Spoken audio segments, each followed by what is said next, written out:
या व्हिडिओला सुरुवात करूया। तर मित्रांनो, राजधानी एक्सप्रेस सातारकरांचा बलमा अक्षय शिवाजी मोरे गोडोली यांचा बलमाचा पैरा असणार आहे। तर मित्रांनो, ज्या बैलानं रुस्तमी हिंद केसरीचा मान पटकावला असा सदाभाऊ मास्तर रेटरे यांचा रुस्तमी हिंद केसरी मैब्या। तर मित्रांनो, हा पैरा असणार आहे बलमाचा, कारण बलमाने मैब्या मागच्या मैदानामध्ये 2 नंबरचे मानकरी ठरलेले आणि हा आपल्याला पुसेगाव हिंद केसरी मैदानात जोड पाहताना दिसू शकतो। तर मित्रांनो, चटणी भाकरीचा हिंद केसरी म्हणजेच घरणिकीचा राजाचा पैरा असणार आहे। ह्याच मैदानाचा गेल्या वर्षीचा 1 नंबरचा मानकरी दोरलीचा हरण्या आणि घरणिकीचा राजा आपल्याला पुसेगाव मैदानात पळताना दिसू शकतात।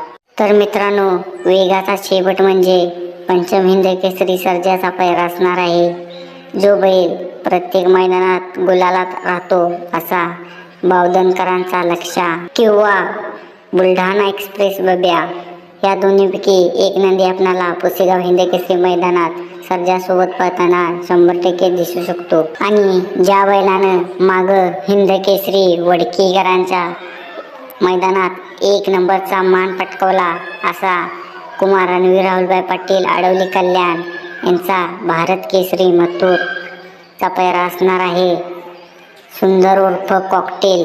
होय मित्रांनो, सुंदर उर्फ कॉकटेल हा पैरा आपणाला मथुर संघ 100% पुसेगाव मैदानात पळताना दिसू शकतो।